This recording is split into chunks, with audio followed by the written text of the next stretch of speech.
Bonjour à tous, je reçois dans Point de vue aujourd'hui l'ancien ministre de l'Éducation nationale, candidat à la primaire de la gauche en vue de l'élection présidentielle de 2017, Benoît Hamon. Bonjour. Bonjour. Bienvenue sur le plateau de TV7. Merci.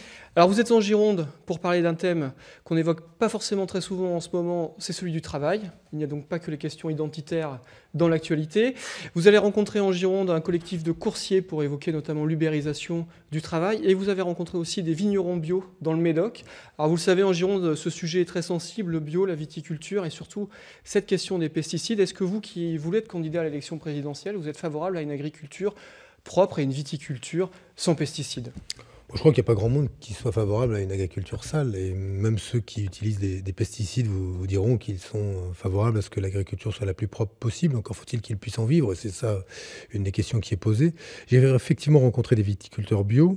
Je me suis intéressé à cette question des pesticides et je crois qu'elle met d'abord en cause une double responsabilité. Celle des sociétés qui commercialisent des produits dont on sait qu'ils sont dangereux et celle de l'État qui autorise les mises sur le marché et qui conduit des viticulteurs, dès lors qu'ils sont contraints, eux, de produire, d'essayer de vivre de leur production, de faire vivre bien plus qu'eux-mêmes d'autres de ces productions, contraints de devoir composer avec des substances qui peuvent accélérer des maladies, peuvent être cancérogènes, et je crois que c'est le cas d'un certain nombre des pesticides qui sont aujourd'hui en cause. Et il me semble qu'on est dans ces domaines-là, dans le domaine de l'agriculture, de l'utilisation de ces molécules chimiques ou de ces pesticides, devant des cas semblables à ce qu'on a connu avec l'amiante. C'est-à-dire qu'il y a une forme de déni, on poursuit, on persiste dans des choix économiques, productivistes, dont on sait qu'ils mettent en danger la vie des hommes, potentiellement de jeunes, quand on a des écoles à proximité de lieux où il y a de l'épandage de pesticides, et qu'il est temps qu'on fasse la clarté pour qu'on puisse organiser en tout cas la transition vers un modèle qui soit un modèle beaucoup plus sobre et plus respectueux de la santé et de l'environnement. Est-ce que le politique peut encore agir sur cette question-là ? On sait qu'il y a des lobbies très puissants. Vous parlez des firmes notamment. Oui, je vais vous prendre un exemple. Est-ce qu'on peut encore faire quelque chose ? Un exemple récent où on voit qu'on a agi, même si on n'a peut-être pas agi aussi vite qu'il aurait été nécessaire. Les néonicotinoïdes, dont on sait qu'ils sont responsables aujourd'hui de la disparition des abeilles. Il y a des interdictions qui ont été proposées avec une date à partir de laquelle ces interdictions entreront en vigueur, 2018. On sait que dans ce domaine-là, les labos, les industriels, un certain nombre de leurs relais à l'Assemblée nationale ont contesté que les néonicotinoïdes soient responsables de la disparition des abeilles et donc de risques extrêmement graves sur la pollinisation. Et pourtant, on y est arrivé. Donc là, la volonté politique, même si on peut dire qu'elle est un peu à mi-chemin, ça aurait pu aller plus vite, la volonté politique, elle s'est exprimée. Donc, il est parfaitement possible de résister à ces industriels et à ces lobbies. Dans d'autres domaines, j'ai été ministre de la Consommation. Quand j'ai décidé de faire la possibilité pour chaque assuré de résilier son assurance auto et habitation quand il le souhaite et pas à la date anniversaire, vous avez imaginé le lobbying des assurances. On l'a fait. Quand j'ai souhaité que la durée de garantie passe de 6 mois à 2 ans, on l'a fait. Mais vous imaginez le lobbying. Donc, c'est une affaire de volonté politique. Et souvent, quand j'entends dire qu'on n'a pas réussi à baisser le chômage, qu'on n'a pas réussi à mettre en œuvre telle ou telle réforme dans le domaine financier parce que les contraintes auraient été trop grandes, on se cache, on se dissimule, ou on dissimule une impuissance volontaire derrière je ne sais quel prétexte. C'est toujours affaire de volonté politique. On peut choisir de démissionner, de se résigner ou d'agir, ce qui ne veut pas dire que l'action sera couronnée de succès, mais je pense qu'il n'y a rien de pire que d'échouer faute d'avoir tenté. Et c'est souvent le reproche qu'on fait à ce quinquennat, d'avoir échoué faute d'avoir tenté. Justement, on va parler de volonté politique. Le budget 2017 a été présenté, vous l'avez vu. L'État va dépenser un peu plus de 7 milliards de plus que prévu. L'éducation nationale, c'est un poste que vous connaissez, qui vous est cher, va être doté d'un peu plus de 3 milliards d'euros supplémentaires, avec à la clé 11 000 créations de postes. C'est ce qui est annoncé. On vous imagine satisfait de cette mesure, ou il faut avoir une lecture un peu plus politique et on se dit que ça annonce aussi la probable candidature de François Hollande à la primaire de la gauche et à la présidentielle ? Écoutez, pour l'éducation nationale, je vais être parfaitement honnête avec vous. Je ne suis resté que 5 mois à l'éducation nationale, mais pendant ces 5 mois, j'ai négocié ce qu'on appelle le budget triennal. Donc ce budget et les augmentations étaient programmés dans la négociation que j'avais moi-même menée sur les 3 ans qui allaient courir à partir de là. Donc moi, j'en suis satisfait. Pourquoi ? Parce qu'il continue à se fixer comme objectif l'augmentation du nombre de profs. Quel devrait être notre objectif derrière tout cela ? C'est pas simplement de dire qu'on augmente le nombre d'enseignants, qu'on les forme mieux en formation initiale et en formation continue. C'est qu'on devrait se fixer maintenant un objectif d'un nombre maximum d'élèves élèves par classe, parce qu'on sait qu'au-delà d'un certain seuil, il est difficile ou plus difficile d'apprendre, et pour l'enseignant, plus difficile de transmettre. Donc on doit se fixer désormais des objectifs qualitatifs comme cela. Pourquoi doit-on le faire? Parce qu'il y a un rapport qui vient d'être rendu qui est très cruel et pour l'éducation nationale. Nous sommes le pays qui affirme avec le plus de force l'objectif de l'égalité, et nous sommes pourtant l'école qui est la plus inégalitaire. Et pourtant, à la différence de bien d'autres écoles, on forme et on scolarise nos enfants très tôt. La maternelle française, elle est regardée, vantée, montrée en exemple dans le monde entier. Donc on a des enfants qui sont sans doute mieux préparés que d'autres au moment où ils rentrent en CP. Et après, il se passe, c'est pas la faute des professeurs des écoles, il se passe aujourd'hui que nous avons un système éducatif qui trie par l'échec, qui a des méthodes d'évaluation qui ne facilitent pas les apprentissages, qui a eu jusqu'ici des programmes et une organisation des temps éducatifs qui ne facilitaient pas ces apprentissages. C'est là-dessus qu'on doit se concentrer. Et si je devais avoir une recommandation ou une préconisation, Najat Vallaud-Belkacem m'a parlé de la scolarisation de 2 à 18 ans. Moi, je pense que l'objectif qu'on doit se fixer, c'est de scolariser le plus tôt possible les enfants, notamment quand ils sont dans des familles en difficulté, parce que là, de manière très rigoureuse et à travers l'expérience, on sait que plus on scolarise tôt, plus les enfants qui sont issus de familles modestes ont une scolarité normale. Ça devrait être un objectif. Et je crois qu'il y a encore beaucoup à faire dans l'éducation nationale et surtout à arrêter de dire que ce système est un bon système. Mais est-ce qu'il n'y a pas une forme d'urgence? Parce qu'on le voit à la lueur de ce rapport, la place de la France sur l'enseignement des mathématiques, par exemple, était catastrophique, quoi. Oui. Il y a une urgence, il faut revoir la méthode d'enseignement, il faut reformer les profs différemment, il faut tout revoir de A à Z. Il peut y avoir un peu de tout ça, mais il y a par exemple des réformes. On est vis-à-vis de l'éducation nationale, on a des exigences qui sont un peu incompatibles avec la matière elle-même, c'est-à-dire l'éducation. On sait que c'est le temps long et qu'il faut être un peu patient. Quand on fait la réforme des temps éducatifs qui permet aux enfants d'être en classe un matin de plus, on sait que ce matin-là, en plus, ils vont apprendre davantage. Et nous verrons donc probablement dans les matières fondamentales, le français et les mathématiques, les résultats s'améliorer lentement dans les années à venir. Quand on refait les programmes et qu'on les concentre justement sur les savoirs fondamentaux, c'est là encore l'objectif que les apprentissages essentiels soient maîtrisés par les enfants. Mais s'il devait y avoir des choses à changer, on a tous des choses à dire sur l'école, mais il me semble aujourd'hui qu'on se paye de mots quand on dit qu'on vise l'excellence dans tous les domaines. C'est pas vrai aujourd'hui que dans l'enseignement technologique et l'enseignement professionnel, on accorde le même soin, la même attention aux élèves qui choisissent ces filières-là.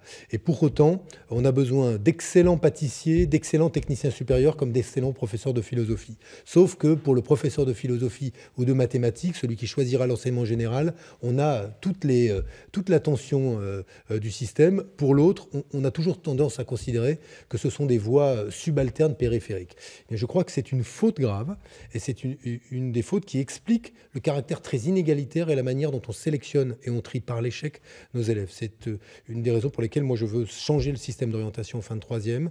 Je veux revaloriser l'enseignement professionnel et technologique, et y compris la poursuite d'études, quand on sait aujourd'hui que les BTS et les IUT, faits pour accueillir des élèves de l'enseignement professionnel ou des élèves de l'enseignement technologique, sont essentiellement occupés les places par des élèves d'enseignement général. Donc voilà, il y a dans ce domaine-là énormément à faire, et ça devrait contribuer à lutter contre les inégalités si on s'y attache avec constance. Alors il y a un autre domaine dans lequel il reste beaucoup à faire, c'est le chômage. Vous qui critiquez depuis plusieurs mois l'action du gouvernement, est-ce que vous êtes surpris par les derniers chiffres du chômage avec cette hausse du mois d'août? Est-ce que là aussi c'est un échec de ce gouvernement? Je rappelle l'augmentation, 1,4% de plus en août. Bon, d'abord, il faut toujours être honnête. Il y a ce qui relève d'une mauvaise politique économique et sociale. Et si j'ai quitté le gouvernement il y a maintenant près de 2 ans, c'était à raison du fait que j'étais convaincu que cette politique économique se traduirait par des centaines de milliers de chômeurs en plus. Mais en l'occurrence, on sait aussi que les mauvais résultats du mois d'août sont liés à une mauvaise saison touristique, elle-même liée aux attentats. Donc on ne peut pas tout mettre sur les épaules du gouvernement. Ce qui relève de sa responsabilité, c'est de n'avoir jamais changé d'orientation. Et ce qui me frappe beaucoup, c'est cette difficulté qui est valable à droite comme à gauche, à essayer de faire son examen de conscience, regarder ce qui marche et ne marche pas. Ce que vous dites, c'est que ce gouvernement n'a jamais fait une politique de gauche, ce sont vos mots. Hein. Il n'a jamais essayé. Sur les questions économiques et sociales, je regrette qu'on n'ait jamais tenté de faire autre chose finalement que Sarkozy avait fait auparavant ou avait essayé. On a nous-mêmes fait un crédit d'impôt pour les entreprises, on a nous-mêmes baissé les cotisations sociales, on a nous-mêmes fait reculer les déficits publics. C'est-à-dire qu'on mimait le clivage droite-gauche, mais dans la réalité des politiques mises en œuvre, ce clivage, il était difficilement perceptible. Et aux mêmes recettes, nous avons eu les mêmes résultats. Le quinquennat de Sarkozy, c'est 1 million de chômeurs en plus. Nous aurons des centaines de milliers de chômeurs en plus. Rien n'a changé parce que, fondamentalement, sur ces questions-là, les politiques économiques n'ont pas changé. Qu'est-ce qu'on pourrait faire de différent ? Ce qui a marché. Moi, ce qui me réjouit dans la période, c'est qu'on reparle de partage du travail, qu'on reparle de réduction du temps de travail. On va y venir, parce que c'est une de vos propositions, c'est les 32 heures. Ce serait c'est un débat. Alors, pour le coup, là, vous allez faire bondir beaucoup de gens. Mais pourquoi ? Parce qu'on est dans l'idéologie. Qu'est-ce qu'on dit ? On dit travailler moins pour gagner moins, ou on dit travailler moins pour gagner autant ? Si possible, mais autant. Pourquoi ? D'abord parce que en un siècle, on a diminué par 2 la masse d'heures travaillées. Bon, voilà, c'est une tendance. On sait que la réduction du temps de travail, un rapport de l'IGAS vient de le montrer, un rapport parlementaire vient de le montrer, a créé 350 000 emplois. Donc on sait que cette mesure-là est favorable à l'emploi. On ne le fait pas. Pourquoi ? Parce qu'il y a une forme de réticence idéologique qui maintenant est alimentée par un certain nombre des lacunes des 35 heures. Est-ce que les 35 heures, c'était parfait ? Non. On sait par exemple dans le secteur de l'hôpital que leur mise en œuvre a été chaotique. Est-ce que pour autant... Même à gauche, certains veulent en finir avec les 35 heures. L'aile droite du PS, clairement... Mais je pense que c'est une vision absurde de la réalité. Et que quand elle préfère cette aile droite du PS ou la droite tout court, la baisse des cotisations qui ne marche pas, le crédit d'impôt non ciblé qui ne marche pas, des politiques de l'offre qui ne marchent pas, pardon de le dire, mais tous ces experts qui doctement vous expliquent que les solutions libérales, c'est formidable, mais qui, après qu'on leur ait donné les leviers du pouvoir, Emmanuel Macron pendant 2 ans, ses prédécesseurs pendant quelques années, je ne parle pas d'Arnaud Montebourg qui a essayé autre chose, mais on leur a donné. Et qu'est-ce qu'il y a eu à la fin ? Plus de chômage. Donc, est-ce qu'on peut regarder tous ces professeurs d'économie qui font la leçon sur les plateaux de télévision sur leurs résultats ? Franchement, j'ai été ancien ministre de l'Éducation nationale, je n'aimais pas la notation de 0 à 10 ou de 0 à 20 parce que je la trouve trop sévère. Mais s'il avait fallu les noter eux, comme ils aiment noter les autres, vous auriez mis combien Emmanuel Macron ? Pas la moyenne. Pas la moyenne, non, sur les résultats de sa politique économique et le projet qu'il propose. Il est et de clairement... fait, pas la moyenne à François Hollande ni à Michel Sapin, son ministre... Mais non, mais pas la moyenne, parce que là, on pourrait donner l'impression qu'on plaisante, mais il y avait une promesse dans l'arrivée de François Hollande à la tête de l'État. La promesse qu'on allait faire de la question de la justice sociale, de la question du salaire, de la question de l'accès aux services publics. Je pense à j'en croisais encore aujourd'hui, des mamans célibataires qui n'ont aucune solution de garde et qui sont obligées de passer d'un temps complet à un temps partiel, donc de réduire leurs revenus pour pouvoir simplement garder leurs enfants. Qui s'adresse à eux aujourd'hui ? Où est la gauche face au sort de ces femmes ? Je regardais les étudiants qui font les vendanges. Je rencontre tout à l'heure des salariés qui étaient coursiers, qui ont perdu leur emploi, qui n'étaient pas... Non, d'ailleurs, je fais une faute. Les travailleurs qui n'étaient pas salariés et ont été licenciés et qui n'ont donc que très peu de droits. Où est la gauche pour parler à ces hommes et ces femmes qui vivent mal de leur travail ? On a 2 catégories de Français, des gens qui travaillent et qui, pour une bonne partie d'entre eux, aimeraient travailler moins et vivre mieux de leur travail, et des gens qui ne travaillent pas et qui adoreraient bosser. Est-ce qu'on ne peut pas réfléchir à la question du partage du travail, du bien-être au travail, autrement que sous des formes qui, aujourd'hui, prétendent que, en généralisant la précarité, on fera baisser le chômage, et parce qu'on aura un chômage bas, tout le monde sera heureux. En Allemagne, on a un chômage bas, mais on a 17% de taux de pauvreté. On échange la baisse du chômage contre la hausse de la pauvreté. Moi, je souhaite baisser la pauvreté et le chômage. Je pense sur que ces 32 possible. heures, vous les payez combien ? 32, 35 ? Oui, le but, c'est évidemment qu'il n'y ait pas de baisse de Est-ce salaire. que c'est viable pour une entreprise concrètement ? Parce que là, regardez ce qui s'est passé avec les 35 heures. Vous avez la démonstration, je pardon de le dire, mais pendant qu'on faisait 35 heures, on a fait de la croissance. Alors, c'était pas que lié on a pu même se payer la couverture maladie universelle, les emplois jeunes et la loi exclusion. On mettait les comptes de la sécurité sociale à l'équilibre. Donc, ce qui est la démonstration que quand on a une démarche qui pointe la qualité du travail et pas simplement la quantité. C'est-à-dire qu'on augmente la productivité des salariés, qu'on réfléchit à la façon dont les nouvelles technologies peuvent améliorer les process, la productivité, peuvent améliorer le bien-être et donc l'investissement et l'implication des salariés. Là, on se tourne vers une vision qui est bienveillante de la société. Aujourd'hui, on cherche toujours à faire en sorte que ou la technologie se substitue à l'homme, ou alors qu'elle lui arrache davantage d'énergie pour produire une richesse qui lui profite finalement pas tellement. Moi, il me semble que c'est un changement de paradigme. En tout cas, il n'est pas question pour moi de me mettre dans les pas de celles et ceux qui pensent qu'aujourd'hui, on peut toujours continuer à presser les gens comme des citrons. Et pourtant, Benoît Hamon, vous avez été ministre pendant 2 ans et demi, et vous n'avez pas convaincu sur cette ligne-là. Non. Et vous avez fait la campagne de François Hollande, vous êtes entrés ensemble, lui à l'Élysée, vous au gouvernement. Oui, mais je reconnais, c'est peut-être aussi pour ça que j'en suis parti, parce que moi j'adore les gens qui ne sont pas d'accord mais qui restent jusqu'au bout.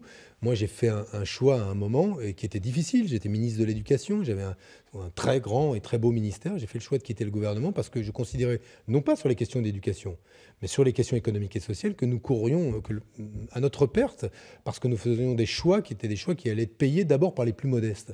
C'est quand même facile pour tous ces gens bien portants de faire des choix qui réclament des sacrifices quand eux n'en font aucun. Quand on demande à une veuve de faire un sacrifice sur ses revenus, quand on demande à un retraité de faire un sacrifice sur le montant de la CSG qu'il va payer. C'est quand même incroyable ce discours sur le sang et les larmes. Il faudrait, pour réduire les déficits, faire des sacrifices. Et quand en même temps, quand il s'agit d'aller tancer les banques, il n'y a plus personne. Je vais vous prendre un exemple très concret. Quand dans ma loi consommation, je fais le tarif du parking au quart d'heure, c'est un bénéfice pour ceux qui restent un quart d'heure plutôt qu'une heure. Mais que font les sociétés concessionnaires de parking, qui sont celles aussi qui sont concessionnaires souvent des autoroutes et qui vont augmenter les péages? Elles se débrouillent pour que dans le modèle économique, elles y gagnent toujours un peu plus. Et donc on a des consommateurs qui disent c'est quand même incroyable qu'elles en profitent pour pouvoir gagner sur l'heure de parking facturé. C'était facile de convoquer à ce moment-là, je n'étais plus ministre hélas, ces sociétés concessionnaires de parking pour dire ce que vous faites est inadmissible. Vous avez là aujourd'hui des décisions qui sont des décisions contraires à l'intérêt général. De les montrer du doigt, de les nommer, de faire ce qu'on appelle en Grande-Bretagne le name and shame, montrer et faire honte.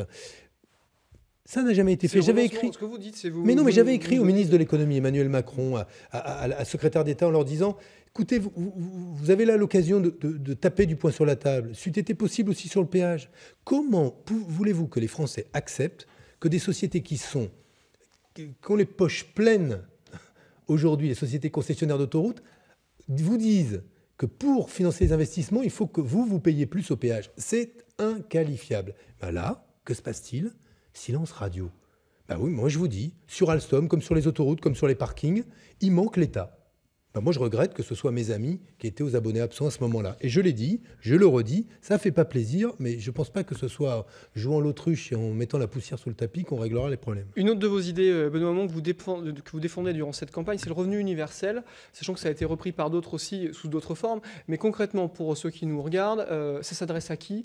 Ça coûterait combien? À tous les majeurs. Comment on le finance et de quoi ça parle? Le revenu universel, c'est une idée au moins aussi révolutionnaire que la sécurité sociale, il faut le reconnaître. Et c'est pour ça que ça mérite qu'on en parle. D'abord, je suis très content que le débat soit en train de monter.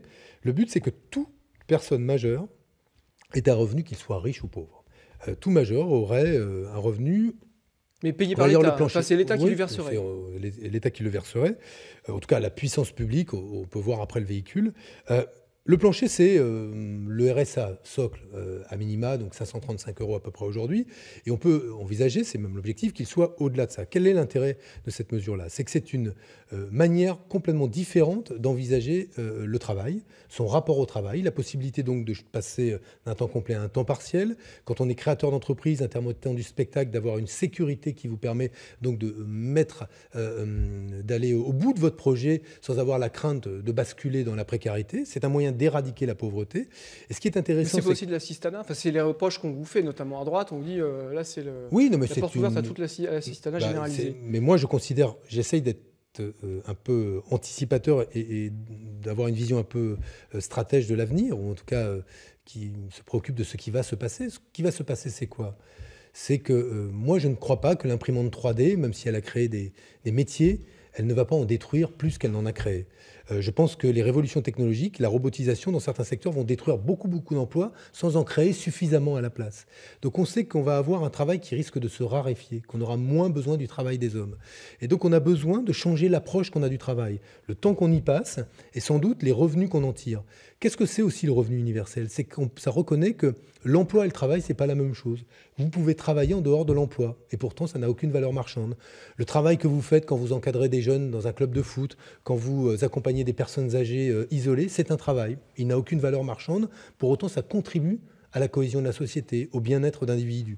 Eh bien, le revenu universel, il permet aussi de donner une reconnaissance et une valeur à cette contribution bénévole de beaucoup de gens au bien-être de la société. Mais concrètement, est-ce qu'on a les moyens, la France a les moyens de payer ça? Ça coûterait combien? Alors, si on est au chiffre à peu près de 535 euros, c'est-à-dire le revenu RSA socle, on approche les 300 milliards d'euros. 300 milliards. Qui sont, alors attendez, déjà financés par une partie des allocations qui existent, qui peuvent être ensuite financées par 3 types de recettes fiscales différentes. D'abord, l'individualisation de l'impôt sur le revenu, qui ramènerait 24 milliards d'euros à peu près dans les caisses de l'État. Le fait de supprimer toute une série de niches fiscales qui aujourd'hui paieraient de leur sens dès lors que le revenu universel existe, mais aussi profite à ceux qui payent l'impôt, mais surtout trouvent le moyen là d'en payer beaucoup moins. Je rappelle que aujourd'hui, à due proportion de ce qu'ils gagnent, ceux qui en payent le moins en pourcentage sont ceux qui jouent sur l'optimisation fiscale. Les niches, c'est valable pour les entreprises comme pour les ménages.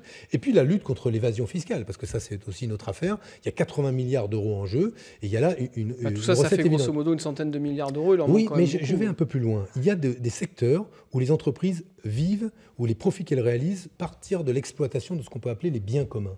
Dans le domaine de l'énergie, notamment. Et on peut imaginer demain que si on veut avoir un modèle beaucoup plus sobre, la fiscalité écologique contribue à financer cela. Moi, je considère que dans le domaine de l'eau, de l'énergie, il y a là des profits considérables ou des transports réalisés à partir de l'exploitation d'un bien commun qui nous appartient à tous, qui suppose des investissements considérables de la puissance publique et qui ensuite dégagent des profits qui vont, eux, dans les poches et les comptes en banque d'acteurs privés. Je pense là aussi qu'il y a une source de financement évidente dès lors qu'on change de modèle social. Ce que je souhaite, moi, c'est qu'on arrête de penser que la marche du progrès social s'est interrompue dans les années 90, que c'est fini, que nos sociétés doivent continuer à s'enrichir, mais qu'elles ne peuvent plus garantir le progrès social et l'amélioration des conditions de vie pour tous. Il y a cette idée-là qui s'est maintenant un peu enracinée, y compris dans la tête de Français modestes. C'est plus possible d'améliorer finalement le bien-être. C'est parfaitement faux au regard de Donc il y a de l'espoir. Quand on vous écoute, on peut encore changer les choses. Mais oui, mais je pense qu'il y a même urgence à être optimiste. Oui. Et pourtant, Benoît Hamon, sur ce créneau, on va dire de l'aile gauche du PS que vous incarnez, il y a déjà 4 candidats. Dites l'aile optimiste, parce qu'en fait, il y a des résignés et des désespérés. Je n'appartiens pas à cette. Je pense que le Premier ministre est un désespéré de ce point de vue-là. Moi, je ne suis pas désespéré. J'ai bien entendu. Néanmoins, pour cette campagne, vous êtes quand même 4 à l'aile gauche du PS déjà déclaré. Vous, Arnaud Montebourg, Gérard Filoche, Marie-Noëlle Lienemann, est-ce que finalement vous ne faites pas le jeu aussi de François Hollande, dont on attend sa déclaration de candidature s'il y va, en étant d'ores et déjà divisé, en partant à 4, alors que s'il n'y avait déjà qu'un seul candidat, ce qu'on appelle l'aile gauche, vous seriez déjà un peu mieux embarqué? D'abord, je demande à être démontré. Et puis, s'il y a 4 candidats, c'est qu'il y a 4 messages. Et vous observerez qu'ils insistent sur des choses différentes. Est-ce que nous serons 4 dans quelques mois, au moment où il faudra réunir les parrainages suffisants? Donc, en décembre, il faudra dire j'ai tant de parrains, etc. Sans doute pas. Et il y aura moins de monde. Il y aura peut-être des candidats supplémentaires, cette fois-ci venus d'ailleurs. Donc, vous pensez à Emmanuel Macron éventuellement? Oui, Manuel Valls, je ne sais pas qui peut être candidat. Donc, une élection. François Hollande n'y allait pas. Oui, Valls. Mais qui défend la réduction du temps de travail comme moi? Qui défend le revenu universel? Qui défend, comme je le pense, la légalisation du cannabis? Parce que je considère que c'est une hérésie, par exemple, de continuer à être dans un système prohibitif qui ne marche absolument pas, tout le monde le sait. Ça nous coûte beaucoup d'argent, là où au Portugal on démontre qu'en passant à la légalisation, non seulement l'argent est utile parce qu'il permet de lutter contre les addictions, mais il permet d'éviter que quelqu'un qui va acheter du cannabis tombe dans les pattes de dealers qui vont lui vendre des drogues beaucoup plus dures. Donc tout ça, j'essaie de défendre des propositions assez audacieuses. Je défends un statut social de l'actif, c'est-à-dire qu'on arrête d'avoir des différences de protection sociale quand on est indépendant ou salarié. Je pense par exemple inqualifiable que le RSI subsiste dans sa bureaucratie, dans le montant des remboursements qu'il permet, là où on doit travailler un statut social où, quand on tire un revenu identique à celui d'un salarié, on doit pouvoir bénéficier de la même protection sociale. Je pense par exemple qu'il faut passer en matière de santé à la prévention plutôt qu'au curatif. Je suis favorable par exemple au remboursement par la sécurité sociale des activités physiques prescrites par les médecins si ça vous évite demain, parce qu'on le sait et que c'est prouvé, de faire une maladie qui coûtera cher à l'assurance maladie. Alors, voilà, c'est ça, être une société bienveillante. Et je pense que ça coûte beaucoup moins cher. Une minute, brièvement, est-ce que pour la gauche et cette campagne qui s'annonce, la clé, c'est pas de réintroduire un vrai clivage gauche-droite en une minute? En une minute, je pense que tout ce que j'ai dit montre qu'il y a un clivage gauche-droite. Bon, le problème, c'est poser cette question à ceux qui s'aventurent sur les rives de la droite et qui, pour moi, n'est pas illégitime. Moi, les solutions de la droite, je les respecte. Ce que je ne comprends pas, ce sont ceux qui pensent comme la droite, mais ensuite surjouent le clivage droite-gauche. Qu'est-ce qu'on supporte plus? C'est le théâtre. C'est le jeu de rôle. C'est quand on aboie pour dire Juppé c'est mal, Sarkozy c'est mal, et qu'en fait, quand on regarde les programmes, on défend à peu près la même chose. Bon, moi, j'invite Manuel Valls, Emmanuel Macron et François Hollande à un salutaire examen de conscience sur la nature des réformes qu'ils font. Un dernier mot, Juppé, Sarkozy, quel serait le meilleur candidat pour la gauche? Honnêtement, je ne sais pas. Moi, j'ai du respect pour l'ancien président de la République et l'ancien Premier ministre qu'ils ont été. Je ne partage pas beaucoup des orientations qui sont les leurs, mais je veux dire que je respecte ce qu'ils disent. Nicolas Sarkozy me met souvent en colère, je vous le dis, mais pas pour autant que je ne le respecte pas. Il me met en colère parce que je pense qu'il fait mal, il blesse, et qu'on n'a pas besoin de gens qui blessent. Benoît Hamon, ce sera le mot de la fin. Je rappelle que vous êtes donc candidat à la primaire de la gauche pour la présidentielle de 2017. Merci d'être venu sur le plateau de TV7. Et quant à nous, on se retrouve dès la semaine prochaine pour un nouveau numéro de Point de vue.